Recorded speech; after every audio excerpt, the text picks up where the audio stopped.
maaaring may mga bago, no? Mga bagong opportunity talaga. At saka yung iba sa inyo guys, parang tawag dito, nagbubunga na yung mga pagsisikap nyo, no? Kung kayo ay, let's say for example, kung kayo ay nagtayo ng negosyo, ganyan, unti-unti nang kumikita yung mga business nyo and bumabalik na sa inyo yung mga ininvest nyo, yung mga nilabas nyo, no? Bumabalik na siya sa inyo, mga kapiksi. At saka parang nagmumultiply guys, no? Nagmumultiply yung inyong sources of income.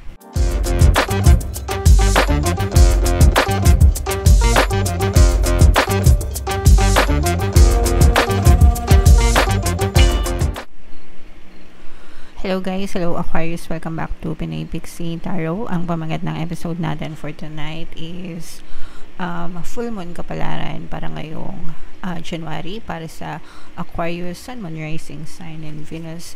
Yung ating full moon guys ngayong January ay sa January 13. Tapos yung next na full moon naman natin ay sa February 12 mga kapiksi. So, ang reading na to ay para sa period na yan. And ang pamagat ng ating full moon mga kapiksi ay wolf moon guys. Okay? So, ito yung ating moon message guys. No? Look at the bigger picture mga kapiksi, no?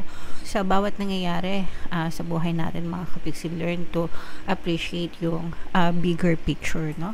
Kumbaga, everything is happening for a reason, guys, no? So, wag tayong masyadong fixated dun sa, minsan kasi nakikita lang natin kung ano lang yung nakikita natin, no? Hindi natin, tapos binibigyan agad natin ng mga negative na assumptions yung mga bagay. Kaya, parang hindi natin nakikita kung ano yung mga magagandang pwedeng idulot ng mga sitwasyon or kaganapan sa ating buhay mga kapiksi.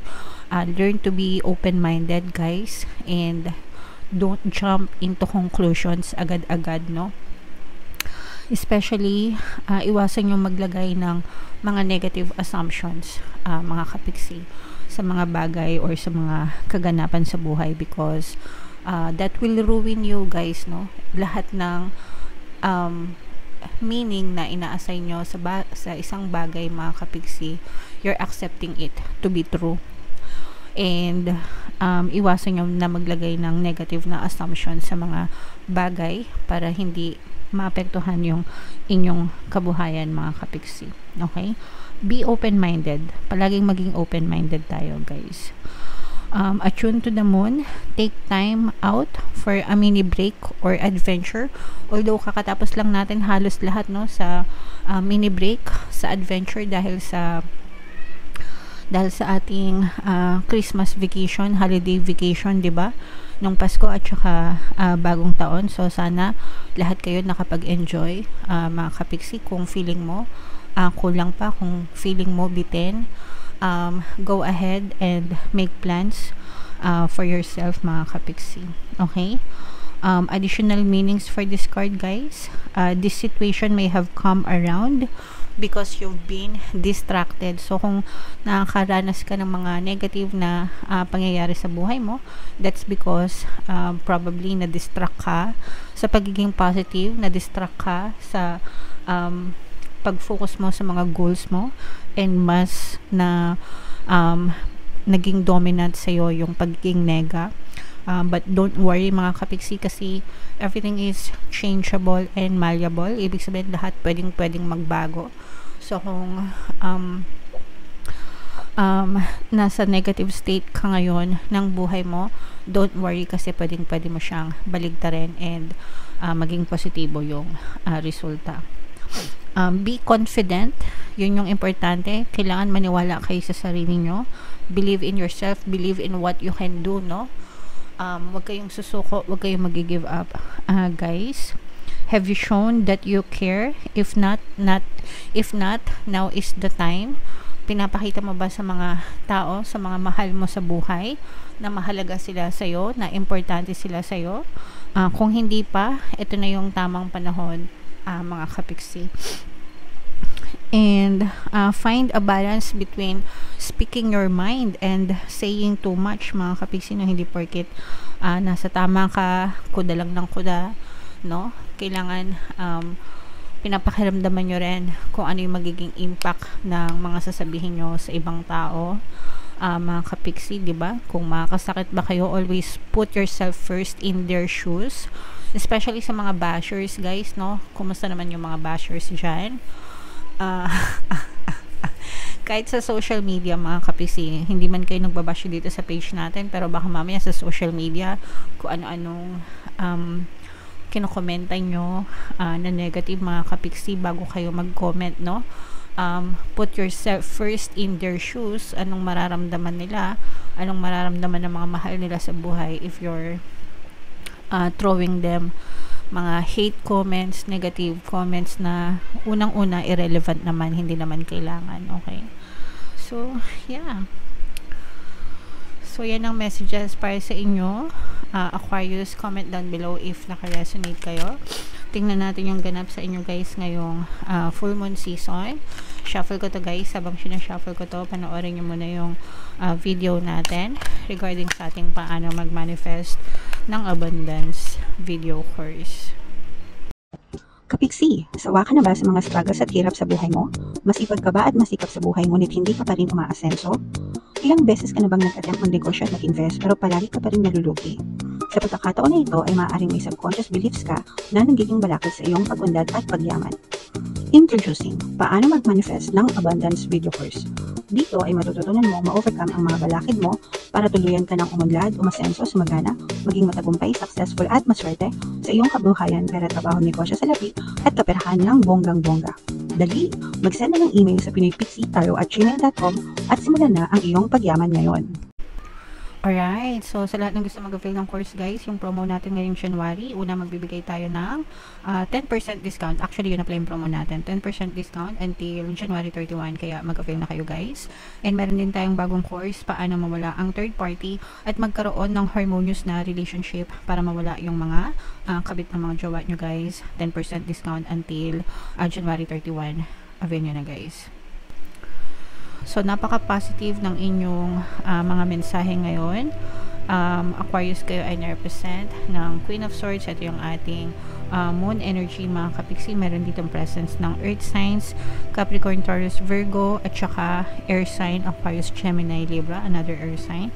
For some of you, pwedeng may ganyan kayo sa inyong natal chart or you may be dealing with another air sign. Unahin natin sa love life, mga kapiksi, no? Kasi for some of you, maaring may mga reconciliation na magaganap pagdating sa usaping pag-ibig, mga kapiksi, lalo na kung let's say for example, nag-away kayo ng person mo or meron kayong mga misunderstanding, miscommunication, which is hindi naman naiiwasan sa isang relasyon na minsan talaga nag-aaway or hindi nagkakasundo. Maaaring magbigay ng peace offering sa'yo yung person mo. It's either siya yung mag-sorry sa'yo or kayo yung mag-sorry sa kanila, but either way, nakikita natin na maaaring magkaroon ng pagbabati sa pagitan nyo. Kung meron kayong mga past person, mga ex, mga kapiksi, maaari din silang magparamdam sa inyo, not necessarily na makikipagbalikan, pero maaaring magparamdam para makipagbati guys, and magkaroon ng parang civil type of relationship, no? Yung tipong friends lang, ganyan. Parang kakalimutan na yung inyong past, mga kapiksi. Okay? So, yan yung nakikita natin sa love guys. Sa kaperahan naman guys, nakikita natin na unti-unting nawawala yung mga balakid, no, sa kaperahan nyo, mga kapiksi, and you are too focused, no, masyadong nakafocus yung inyong attention sa mga goals nyo, whether career goals yan or business goals, mga kapiksi. Pinagbubuhusan nyo talaga siya ng panahon, ng dedikasyon, guys. So, medyo magiging busy kayo pagdating sa pagkakakitaan, guys. And sabi ko nga, unti-unting nawawala yung mga balakid. Yung iba sa inyo, guys, may good news na paparating. Yung iba sa inyo, maaari kayong makatanggap ng invitation for collaboration, mga kapiksi. Ibig sabihin, people want to work with you. Kung kayo ay nag-a-apply ng trabaho, maaari kayong makatanggap ng good news or update sa mga application na pinasa nyo, mga kapiksi. Yung iba, parang feeling ko medyo matagal na kayo nag-aantay ng update sa mga in-applyan nyo. Pwedeng last year pa kayo nag-a-apply, pero ngayon lang kayo tinatawagan, mga kapiksi. Pero regardless guys, may mga magagandang good news kayo na maaaring matanggap ngayong season na to pagdating sa pagkakakitaan. Ayan o guys, ito yung puro kashing-kashing. Maaaring may mga bago, no? Bagong opportunity talaga. At saka yung iba sa inyo guys, parang tawag dito, nagbubunga na yung mga pagsisikap nyo, no? Kung kayo ay, let's say for example, kung kayo ay nagtayo ng negosyo, ganyan, unti-unti nang kumikita yung mga business nyo and bumabalik na sa inyo yung mga ininvest nyo, yung mga nilabas nyo, no? Bumabalik na siya sa inyo, mga kapiksi. At saka parang nagmumultiply guys, no? Nagmumultiply yung inyong sources of income. Nagmumultiply yung income nyo, mga kapiksi. Bukod doon, for some of you, maaaring may bago pa na maaaring dumating pagdating sa larangan ng pagkakakitaan.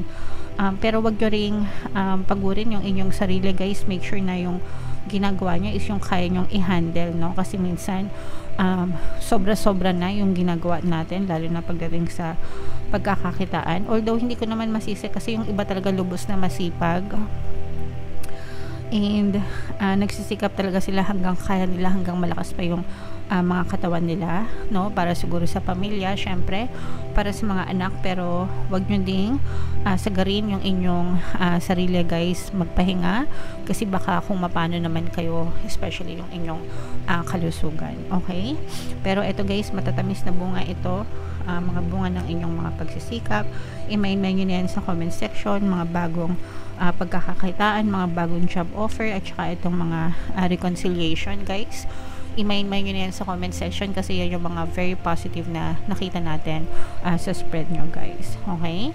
Alright, so comment down below, Aquarius, if feeling nyo naka-resonate kayo dyan for more tarot readings for Aquarius. Ito yung playlist nyo mga kapiksi. Ito naman yung ating success stories ng paano mag-manifest ng abundance video course. Click here to subscribe guys. Ito yung ating mga pampaswerte subliminals. Thank you for liking, sharing, and subscribing, and see you again next time. I love you all. Have a nice day. Bye bye.